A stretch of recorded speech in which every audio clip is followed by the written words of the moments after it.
لا إله إلا الله محمد رسول الله عليه صلاة الله وآله والأحبة لا إله إلا الله محمد رسول الله عليه صلاة الله وآله والأحبة. Shine your mercy like the sun and be gracious as the earth. Let your kindness come like rain that cares not whom it falls upon.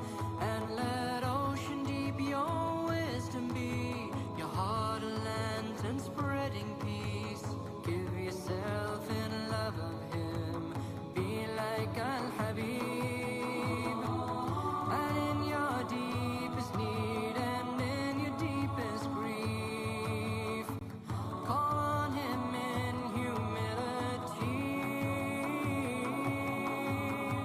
Place your trust in the one to whom creation turns. You'll find redemption and find peace.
Seiring dengan terbitnya fajar mentari, kami tak pernah lelah memikul risalah ilahi.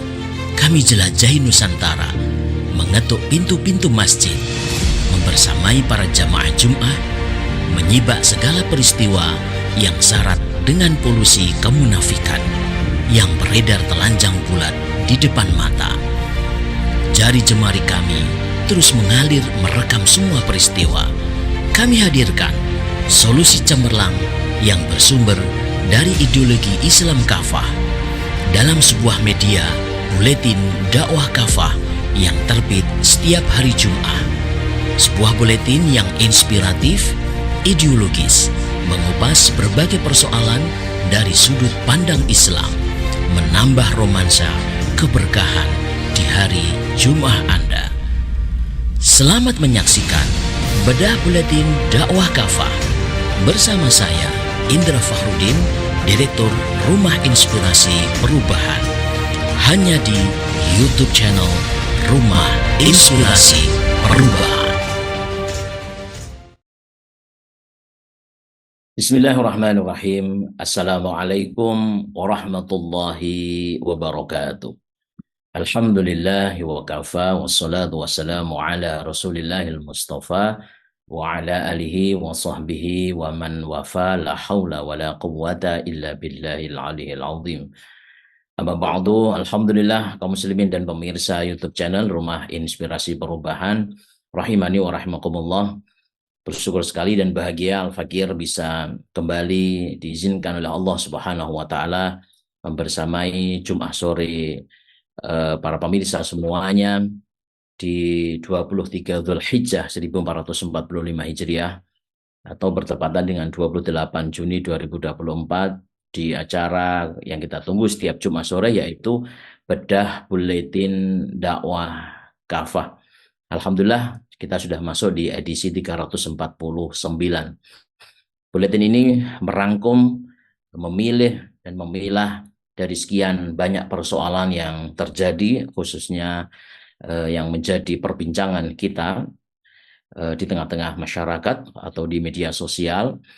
Tentu banyak sekali, tapi dari sekian persoalan itu kita pilih untuk kita kupas, tentu berdasarkan sudut pandang Islam. Baik, Buletin Dakwah Kafah edisi 349 nanti akan sama-sama kita kupas. Dan bagi para pemirsa yang belum subscribe, silahkan untuk subscribe terlebih dahulu. Hidupkan lonceng notifikasinya, berikan komentar-komentar yang positif berkaitan dengan topik yang kita bedah pada sore hari ini. Baik, Buletin Dakwah Kafah edisi 349, topik yang kita angkat adalah benar salam lintas agama haram. Nah, kita akan bahas sesuatu yang sebenarnya beberapa tahun terakhir ini menjadi kegelisahan kita, ya, khususnya berkaitan dengan salam. Salam sejak terutama di kalangan para pejabat, ya. Kalau di masyarakat saya kira alhamdulillah kita sudah salam ya normal begitu ya, salam normal, salam assalamualaikum gitu ya. Tetapi beberapa tahun terakhir ini ya, seiring dengan isu intoleransi yang itu sengaja untuk dilekatkan kepada umat Islam, dan juga isu-isu liberalisme, pluralisme dan sebagainya, maka muncullah salam lintas agama. Jadi salam, sekali salam itu langsung semua agama kena, gitu ya, intinya begitu. Nah, ternyata alhamdulillah tentu ini perlu kita lakukan satu sikap memberikan apresiasi ya, khususnya pada Majelis Ulama Indonesia. Sebab pada 28 sampai 31 Mei yang lalu ya, Majelis Ulama Indonesia ini menyelenggarakan kegiatan Ijtima Ulama Komisi Fatwa se-Indonesia.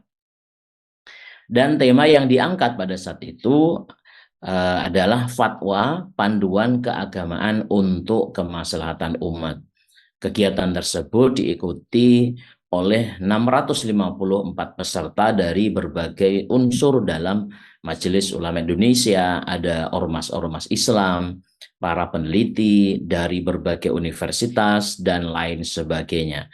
Nah, tentu di antara hal yang diputuskan dalam pertemuan tersebut yang menjadi clue pembahasan kita adalah Majelis Ulama memfatwakan larangan, atau dalam konteks ini pengharaman, penggabungan ajaran berbagai agama, termasuk pengucapan salam lintas agama dengan menyertakan salam berbagai agama. Nah, hal demikian karena memang mengucapkan salam merupakan doa yang bersifat ibadah. Penggabungan salam lintas agama yang dilakukan sementara ini bukan merupakan toleransi yang dibenarkan. Nah, itu yang disampaikan dari salah satu hasil dari Ijtima Ulama Komisi Fatwa se-Indonesia pada saat itu, berkaitan salah satunya adalah larangan penggabungan ajaran berbagai agama, yang termasuk di dalam ajaran agama itu adalah menyertakan salam berbagai lintas agama, karena itu bukan merupakan toleransi yang dibenarkan. Tentu Majelis Ulama Indonesia memiliki alasan yang kuat ya, dan memiliki dalil ya. Bagaimana alasannya?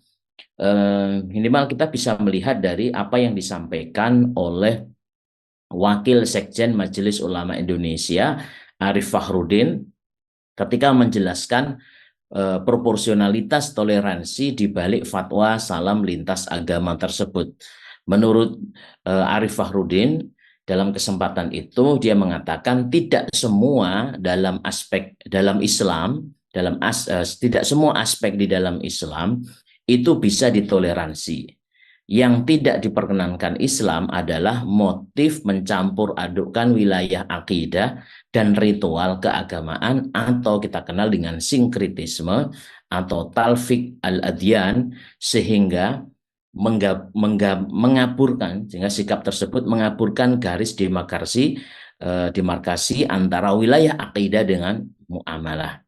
Demikian menurut Wakil Sekjen Majelis Ulama Indonesia. Karena itu Majelis Ulama Indonesia menganjurkan agar pejabat itu seyogianya bisa menjalankan fatwa hasil istimewa ulama tersebut. Artinya sebagai kumpulan dari orang yang memiliki ilmu, ya ulama, ini sudah menjalankan tugasnya menyampaikan, dan ini benar. Karena memang tidak semua aspek dalam Islam itu bisa ditoleransi begitu. Apalagi kalau sudah mencampur adukan antara akidah satu dengan akidah agama yang lain, ya. Maka memerintahkan tadi itu menganjurkan agar pejabat, karena yang paling sering kita lihat itu pejabat, ya, karena pejabat itu ikut-ikutan di atasnya. Sebenarnya mereka itu saya yakin juga tidak setuju ya dengan salam lintas agama ini, ya, tapi karena itu tugas, ya, atasannya kayak begitu, rata-rata itu ikut-ikutan gitu ya, tidak memiliki satu prinsip tertentu. Nah, kalau kita lihat pemirsa, sebenarnya apa yang diputuskan oleh Majelis Ulama Indonesia pada pertemuan istimewa kali ini bukan merupakan hal yang baru. Kalau kita lihat flashback ke belakang, pada tahun 2019 silam, ya, Majelis Ulama Indonesia Provinsi Jawa Timur itu juga pernah mengeluarkan tausiah atau himbauan dalam surat yang bernomor 110 garis miring Majelis Ulama Indonesia MUI garis miring JTM garis miring 2019 agar tidak melakukan salam lintas agama karena dinilai syubhat yang dapat merusak kemurnian dari akidah umat Islam. Jadi MUI Provinsi Jawa Timur 2019 sudah menghimbau, ya, melalui tausiahnya supaya salam lintas agama itu tidak dilakukan, ya, karena itu merusak kemurnian akidah Islam. Dan larangan atas salam lintas agama ini sekali lagi tentu tidak ada kaitannya dengan persoalan toleransi antar pemeluk agama. Dalam hal keharusan bertoleransi dengan non-muslim, ini sangat jelas bahwa umat Islam ini sudah paham, tidak usah diajarin. Bahkan karena sikap toleran umat Islamlah kehidupan antar pemeluk agama-agama ini bisa hidup berdampingan secara harmonis di negeri ini. Ya, ini adalah fakta yang tidak terbantahkan, apalagi kita ini Muslim ini, agama Islam ini mayoritas di negeri ini. Karena kita paham berkaitan dengan toleransi antar kehidupan antar umat beragama dan agama yang lain, maka negeri ini kan harmonis. Karena masalahnya itu bukan masalah karena toleransi atau intoleran dengan umat yang lain gitu ya. Nah, oleh sebab itu dalam kesempatan ini oleh Tindak Wakafah ingin memberikan satu penegasan dan juga penjelasan bahwa salam lintas agama ini jelas haram sebagaimana yang disampaikan oleh Majelis Ulama Indonesia itu. Jadi salam lintas agama sebagaimana juga doa lintas agama jelas haram, ya. Pasalnya selain mencampur adukkan ajaran Islam dengan agama yang lain atau kita kenal dengan sinkritisme, salam lintas agama juga mengandung unsur tasyabbuh bil kufar, ya, menyerupai kaum kafir. Dan bagi seorang muslim menyerupai kaum kafir, tasyabbuh bil kufar tadi itu, baik dalam ibadah maupun perilaku mereka, ini juga jelas haram. Sebabnya jika kita menyerupai mereka, kaum kafir, maka kita termasuk dalam barisan mereka atau golongan mereka. Sebagaimana sabda Rasulullah SAW, "Man tasyabbaha biqaumin fahuwa minhum." Barang siapa yang menyerupai suatu kaum, maka dia termasuk golongan mereka. Ya, dalam hadis riwayat Abu Daud dalam sunannya.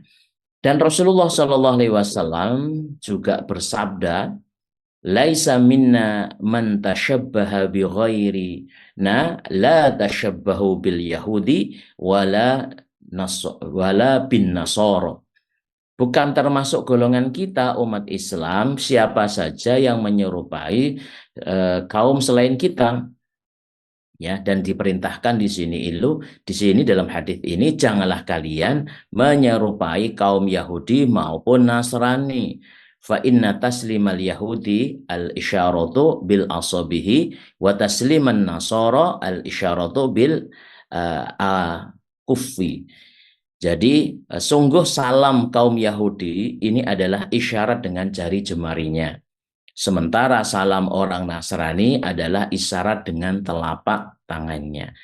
Nah, maka ini hadis yang berkaitan dengan tasyabuh ini dikaitkan dengan salam.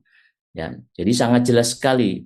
Dan di sisi yang lain, kaum kafir, terutama Yahudi dan juga Nasrani ini sebetulnya iri dengan salam umat Islam.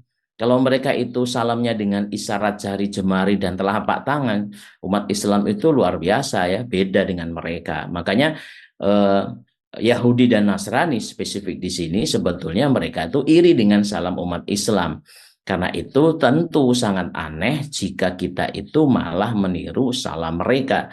Sebagaimana di dalam hadis Rasulullah SAW bersabda, ma hasadkumul yahudu ala syai'in ma hasadkum ala salami wa ta'mini. Tidaklah kaum Yahudi itu iri kepada kalian seperti mereka iri atas ucapan salam dan ucapan amin kalian. Jadi jangan anggap enteng ya kalimat salam, selain itu adalah doa kepada sesama muslim dan juga amin ya. Nah, karena itu sudah selayaknya umat Islam ini bangga dengan salam yang khas mereka sendiri atau kita sendiri, ya. Sebagaimana yang dicontohkan oleh baginda Rasulullah SAW, yaitu Assalamualaikum warahmatullahi wabarakatuh. Karena ini adalah salam merupakan salah satu keistimewaan yang hanya dimiliki oleh umat Islam yang orang di luar kita iri sebenarnya. Dan Rasulullah SAW bersabda, Innallaha a'tani thalatha khisalin lam yu'tiha ahadan qabli. Sungguh Allah memberi aku 3 perkara yang tidak diberikan salah seorang pun sebelum aku, yakni adalah as-salatu fis sufufi wa tahiyyatu min tahiyyati ahlil jannati wa amin. Ya, ini salat dalam soft salat berjamaah, ucapan salam yang merupakan ucapan salam penduduk surga, yakni assalamualaikum, dan juga ucapan amin. Ya. Nah, karena itulah maka para ulama generasi salaf telah berjumpa dengan kaum muslimin yang lain. Ya, hanya ketika kaum salaf ini saat mereka ini berjumpa dengan kaum muslimin yang lain, ya tidak suka mengganti salam khas umat Islam sekaligus salam penduduk surga ini dengan ucapan lain, ya meski ucapan tersebut mengandung doa. Nah, ini menarik ini ya. Jadi kita diberikan contoh oleh para ulama salaf ya, saat mereka itu ya bertemu dimanapun mereka ketemu di jalanan ataupun dimanapun, tidak suka mereka itu mengganti salam yang menjadi khas umat Islam dengan salam yang lain, walaupun salam itu mengandung doa. Karena salam yang dicontohkan Rasulullah itu adalah salam ucapan penduduk surga. Misalkan ya, pernah dikisahkan bahwa seorang laki-laki ini pernah berjumpa dengan seorang ulama besar, yaitu Imam Ibnu Sirin rahimahullahu ta'ala. Lalu orang itu berkata, ya hayakallah, semoga Allah memberi kehidupan kepada Anda. Jadi sebenarnya ini kalimat yang baik, salam yang mengandung doa tadi itu, ya hayakallahu, semoga Allah memberikan kehidupan kepada Anda. Namun saat itu juga dengan segera Imam Ibnu Sirin rahimahullah ta'ala berkata, inna afdhola tahiyyati tahiyyatu ahlil jannah, assalamualaikum warahmatullahi wabarakatuh.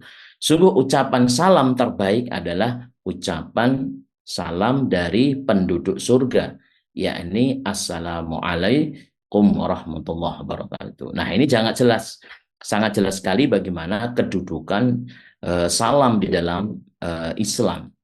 Nah, berikutnya, kenapa salam lintas agama ini muncul? Ini disebabkan karena sekali lagi propaganda yang menyudutkan Islam, yaitu toleransi ya, tetapi dengan makna yang khusus untuk menyudutkan umat Islam.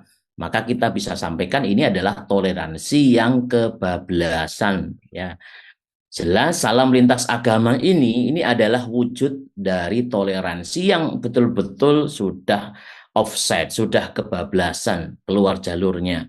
Sebab selain haram tidak ada urgensinya salam lintas agama ini sebagaimana doa lintas agama pula, yang merupakan wujud dari toleransi ala pluralisme agama yang bertentangan dengan ajaran Islam. Sebab itu tidak aneh ya jika Majelis Ulama Indonesia dalam fatwanya nomor 7 garis miring Munas Romawi yang ke-7, Romawi 7 garing MUI garing 11 tahun 2005 telah dengan jelas menyebutkan bahwa pluralisme agama adalah paham yang bertentangan dengan ajaran Islam dan umat Islam haram mengikuti paham tersebut ya. Jadi para pemirsa nanti bisa melihat hasil dari Munas nomor 7 ya tahun 2005 dari Majelis Ulama Indonesia yang menyatakan bahwa pluralisme agama adalah paham yang bertentangan dengan ajaran Islam dan umat Islam haram mengikuti paham tersebut. Kenapa di Majelis Ulama mengatakan demikian? Karena memang keharaman pluralisme agama ini antara lain karena paham ini menyatakan bahwa semua agama itu adalah benar. Jadi alasannya itu semua agama itu benar.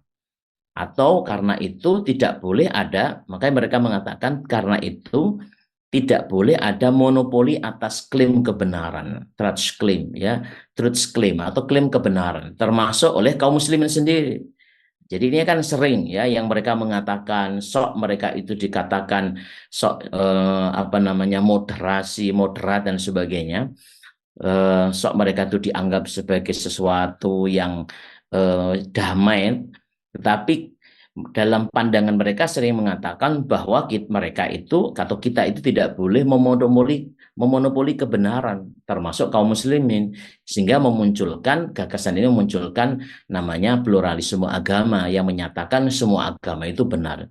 Nah, ternyata konsep ini bertentangan dengan ajaran Islam. Ya, karena ini persoalan akidah yang sangat tegas. Allah Subhanahu wa taala berfirman di dalam surah Ali Imran ayat yang ke-19, "Innaddina 'indallahil Islam." Sesungguhnya agama yang benar di sisi Allah adalah Islam, dan diperkuat juga dengan firman Allah Subhanahu wa taala dalam surah yang sama, surah Ali Imran ayat 85. Wa may yabtaghi ghairal islami dinan falan yuqbala minhu wa huwa fil akhirati minal khasirin. Siapa saja yang mencari agama selain Islam ya, maka sekali-kali tidak akan diterima agama itu dari dirinya, dan dia di akhirat termasuk orang-orang yang merugi.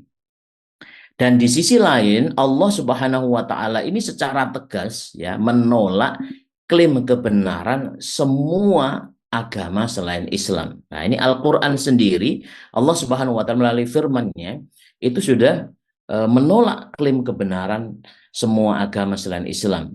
Di antaranya misalkan kita bisa melihat di dalam surah Al-Baqarah 165 ya.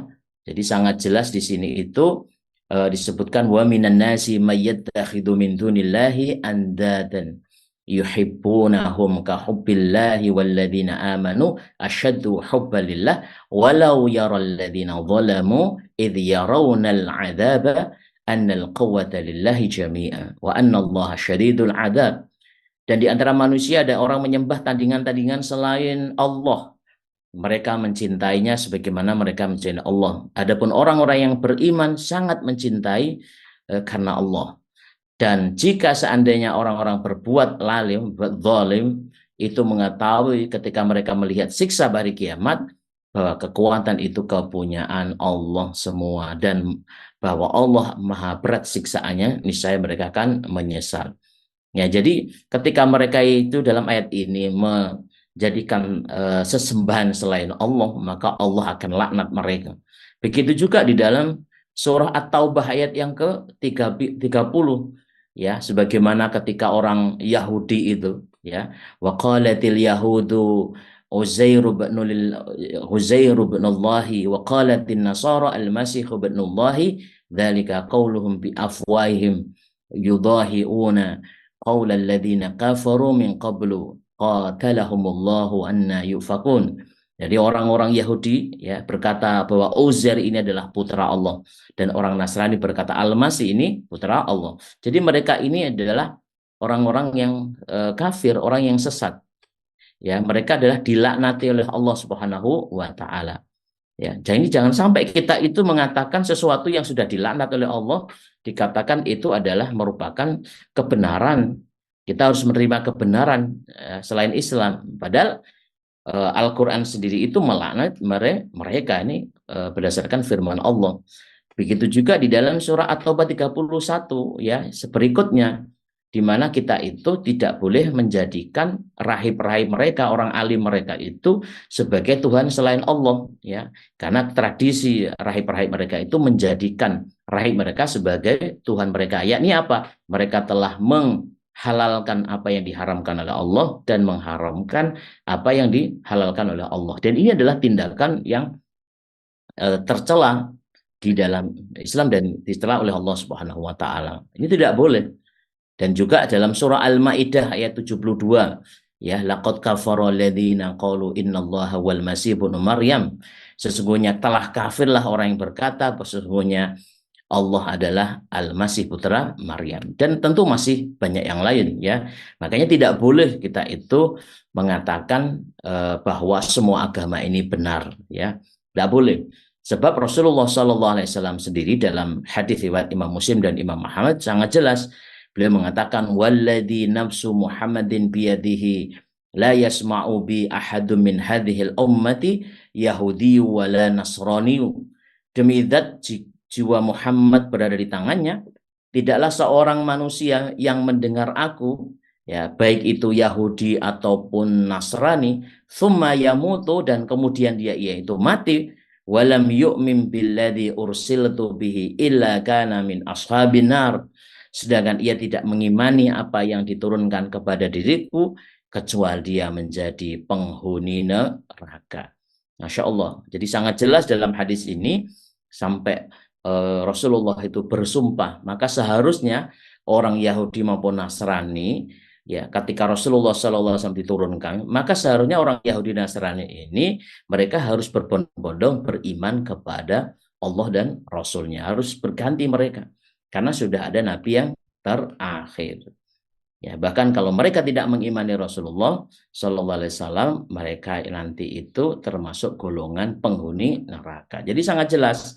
Jadi sekali lagi dalam media yang mulia ini tidak boleh kita melakukan klaim semua agama itu benar. Karena ini adalah kita bicara dalam konteks akidah Islam. Baik. Nah, lantas bagaimana kita itu, pemirsa, bisa mengatasi wabah intoleransi ini, wabah intoleransi yang memang sengaja diopinikan, ya, yang itu hanya kepada umat Islam. Nah, kita harus sampaikan bahwa perbedaan keyakinan atau klaim kebenaran di antara para pemeluk agama memang bisa saja memunculkan sikap intoleransi yang bisa mengarah pada konflik atau clash, ya, atau benturan antar mereka. Namun demikian, sekali lagi, selama tidak mengarah kepada benturan konflik, ya, secara fisik, sebenarnya tidak ada masalah, gitu ya. Karena itu benturan atau konflik itu harus diwadahi dalam batas-batas non fisik, yakni hanya dalam wadah pemikiran dan intelektual semata. Jadi kalau dilaksanakan debat, dilaksanakan tukar pikiran, pemikiran berkaitan itu tidak ada masalah. Yang tidak boleh adalah perbedaan itu diaktualisasikan dalam bentuk benturan secara fisik. Ini tidak boleh, ya, kita sampaikan dalam majelis ini. Tidak boleh mengarah pada benturan fisik.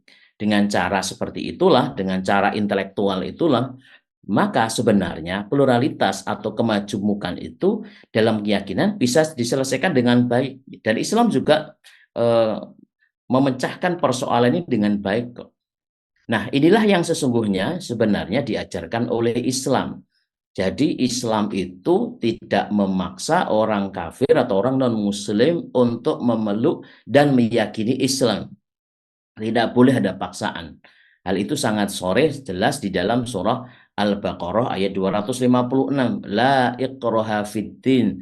Tidak ada paksaan untuk memasuki agama Islam. Jadi tidak boleh memaksa itu, ya. Karena sudah sangat jelas kok tidak boleh mereka memeluk agama Islam.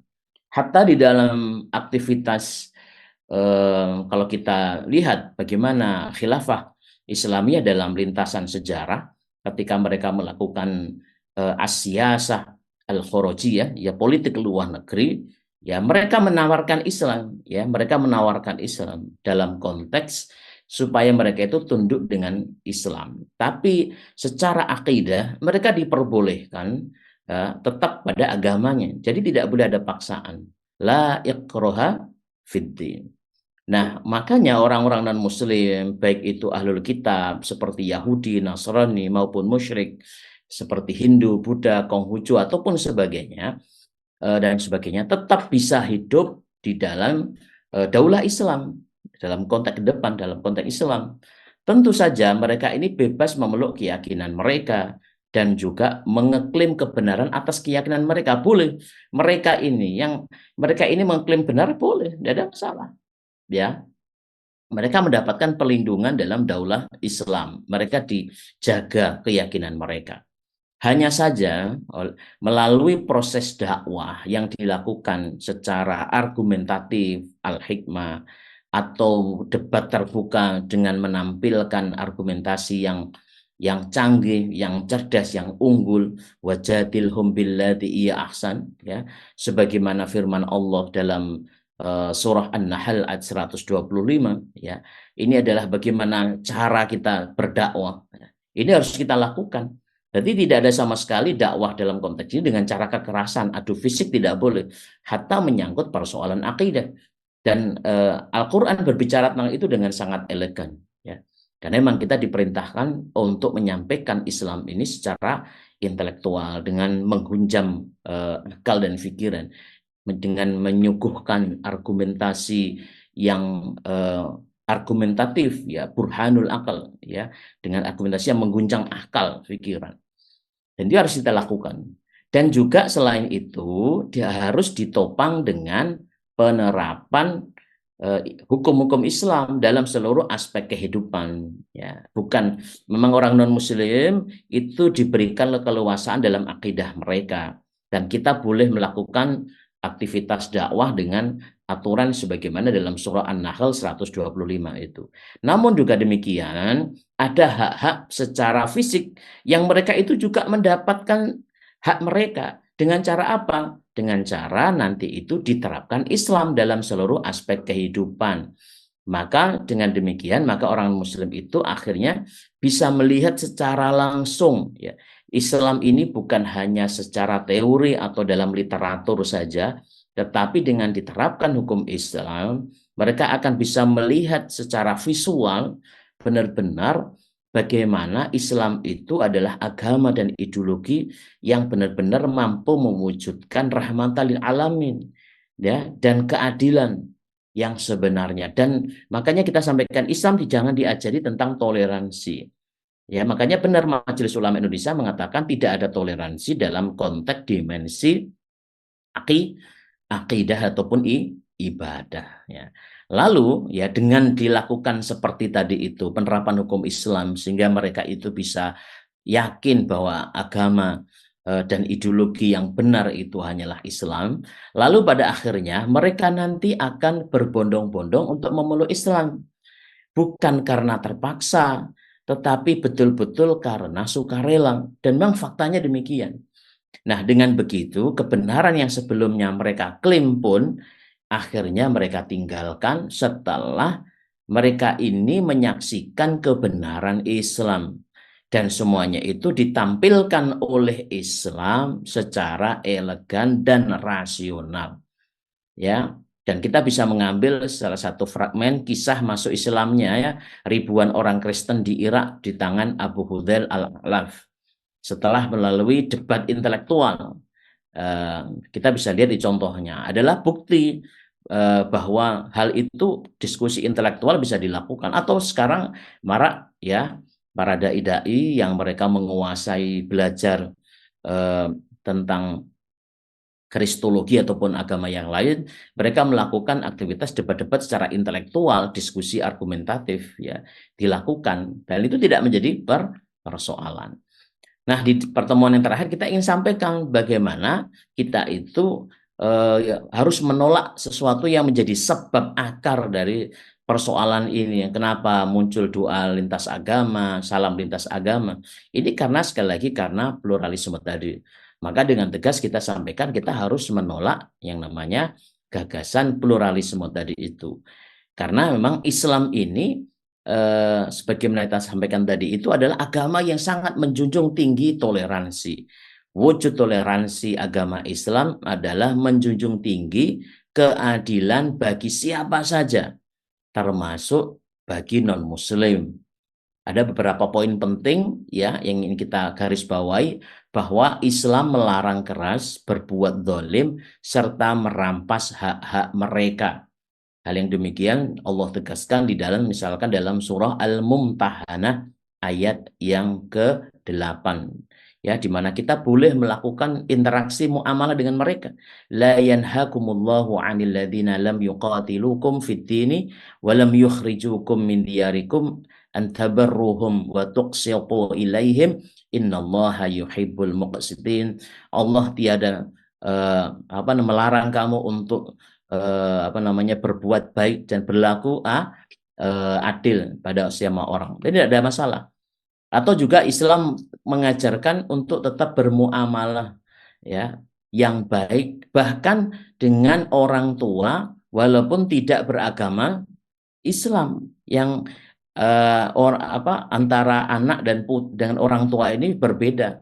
Orang tuanya misalkan dia masih non-Muslim, maka tetap harus mengajarkan si anak tadi itu berbuat baik kepada orang tua dalam hal-hal muamalah. Sebagaimana di dalam surah Luqman ayat yang ke-15 ya. Itu jelas mana wilayah akidah, mana wilayah muamalah. Kalau dalam hal muamalah dengan orang tua tetap diminta untuk mempergaulinya dengan baik. Kalau urusan akidah jelas tidak ada yang namanya kita itu mengikuti mereka. Tidak boleh. Fala tuti'huma. Janganlah kalian mengikuti keduanya. Wa sahibhuma fid dunya ma'rufan. Tetapi pergaulilah mereka keduanya di dunia ini dengan cara yang baik. Nah, ini harus dilakukan dan ini juga dipraktekkan oleh para sahabat yang saat itu ya baru mengenal Islam sebagaimana Sa'ad bin Abi Waqqas radhiyallahu an yang sudah masuk Islam sedangkan keluarganya belum, dipaksa untuk kembali kepada ajaran nenek moyang mereka. Namun Sa'ad bin Abi Waqqas rela untuk terus bersama Rasulullah dan Rasulullah menyampaikan ya supaya mereka itu tetap berbuat baik kepada orang tuanya dan tidak mengikuti agama kedua orang tuanya. Jadi jelas ya inilah toleransi yang benar. Dan begitu juga pemirsa, di dalam lintasan sejarah peradaban Islam, praktek toleransi demikian itu sangat kental sekali. Ya, sangat faktual ya, bisa dilihat. Ya, hal ini sudah berlangsung selama ribuan tahun sejak masa Rasulullah SAW ya sampai sepanjang masa di kekhilafahan Islam. Intelektual Barat pun mengakui toleransi dan kerukunan umat beragama sepanjang di masa kekhilafan Islam itu terbukti. Banyak sekali mereka itu melakukan testimoni berkaitan dengan ini. Contohnya misalkan kisah manis kerukunan umat beragama yang begitu sangat bagus direkam dengan indah oleh Will Durant ya. Dalam bukunya The Story of Civilization. Dia menggambarkan keharmonisan antara pemeluk Islam, Yahudi, dan Kristen di Spanyol di era Khilafah Bani Umayyah. Mereka hidup aman, damai, dan bahagia bersama orang Islam hingga abad ke-12 Masehi. Begitu juga dengan seorang orientalis dan sejarawan Kristen yaitu Arnold, ya, juga memuji toleransi beragama dalam negara khilafah, ya, Thomas Walker Arnold, ya. Ketika dia menulis The Praising of Islam, a History of Propagation of the Muslim Faith, ya, halaman 134, dia mengatakan perlakuan terhadap warga Kristen oleh pemerintahan Khilafah Turki Utsmani selama kurang lebih 2 abad setelah penaklukan Yunani, artinya telah memberikan contoh toleransi keyakinan yang sebelumnya tidak kenal di daratan Eropa. Nah, jadi sangat jelas sekali berkaitan dengan pengakuan, ya, seorang orientalis sejarawan Kristen yang memuji berkaitan dengan toleransi yang dicontohkan di masa Khilafah Turki Utsmani yang saat itu belum dikenal di daratan Eropa. Nah, maka dalam pertemuan ini yang terakhir, ya, umat Islam, ya, ini sekali lagi tidak membutuhkan paham pluralisme, ya. Cukuplah akidah Islam dan syariah Islam ini menjadi pegangan hidup mereka. Keduanya ini adalah sumber kebahagiaan di dunia dan juga di akhirat. Yang terakhir dalam lembar hikmah Buletin Dakwah Kafah edisi 349 ini, Allah Subhanahu wa taala berfirman dalam surah Al-Baqarah ayat 42, wala talbisul haqqo bil batili wa takhtumul haqqo wa antum ta'lamun. Janganlah kalian mencampur adukkan kebenaran dengan kebatilan, dan jangan pula kalian menyembunyikan kebenaran itu sedangkan kalian mengetahuinya. Masya Allah, demikian Fakir sudah menjelaskan secara utuh isi dari Buletin Dakwah Kafah edisi 349, ya, sangat luas sekali pembahasannya, mendalam, berkaitan dengan kajian kita Salam Lintas Agama yang dalam pertemuan yang dilakukan oleh Majelis Fatwa, Majelis Ulama Indonesia, oleh Komisi Fatwa Indonesia, yang menyatakan keharaman untuk salam lintas agama. Baik, sebelum kita lanjutkan, marilah sejenak kita ikuti jeda berikut ini.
Baik, alhamdulillah, jazakumullahu khairan ahsanal jazak kami aturkan kepada seluruh pemirsa YouTube channel Rumah Inspirasi Perubahan yang sampai saat ini masih membersami Al-Fakir di bedah Buletin Dakwah Kafah edisi 349.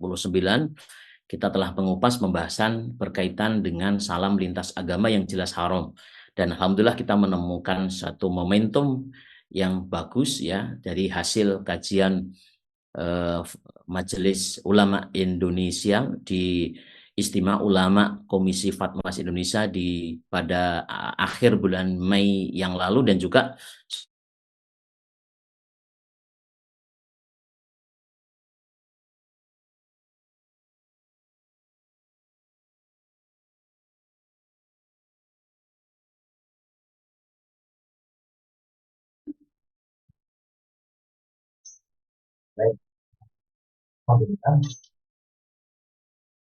baik, alhamdulillah, jazakumullah khair.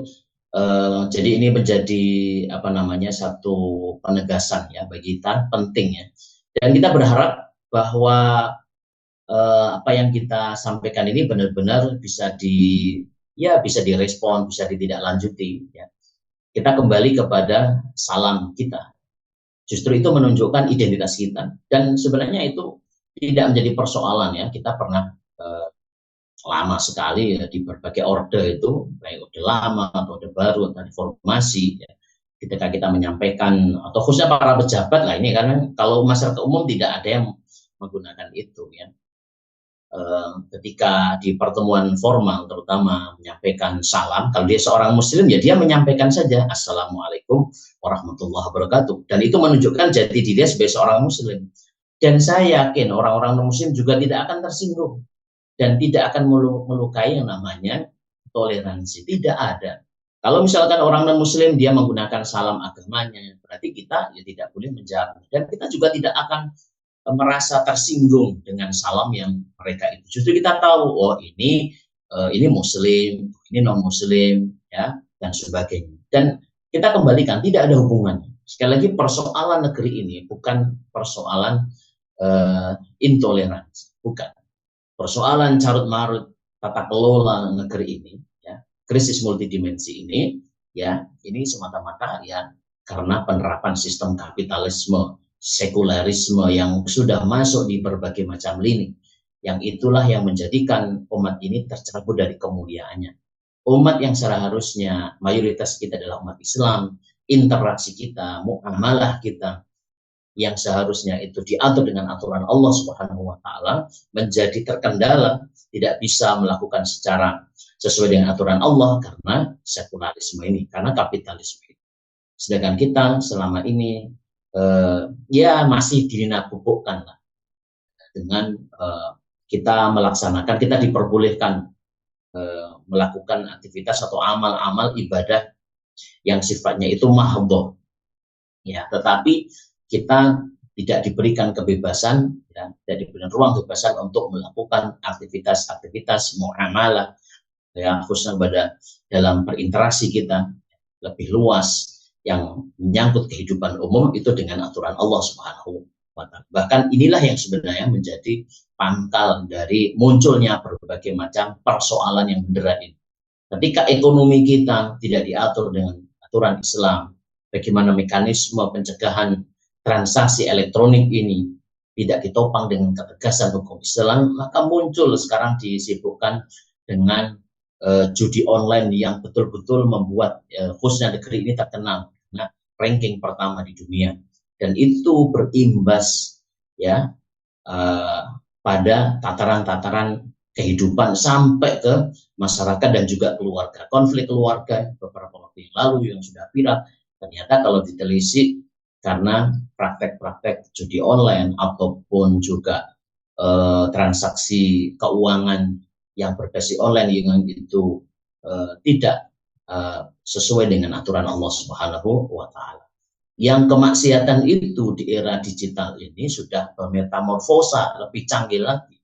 Yang dulu kelasnya online offline sekarang menjadi online ya, artinya lebih masif. Nah, ini perlu segera untuk ditangani kemaksiatan. Itu yang terjadi. Kalau kemaksiatan ini tidak segera diselesaikan dengan menghadirkan penerapan hukum Islam secara paripurna, maka dampak kefasatan ini akan semakin ini sebenarnya yang menjadi pangkal persoalan umat ini, yang sekali lagi kita tidak bosan-bosannya untuk memberikan nasihat di dalam majelis yang mulia di sore hari ini. Baik, saya kira demikian penjelasan kita berkaitan dengan bedah buletin dakwah kafah edisi 349. Semoga Allah Subhanahu wa taala mempertemukan kita di Jumat sore yang akan datang dalam keadaan baik. Mohon maaf kalau ada kekurangannya. Subhanakallahumma bihamdika asyhadu an la ilaha illa anta astaghfiruka wa atubu ilaik. Wassalamualaikum warahmatullahi wabarakatuh.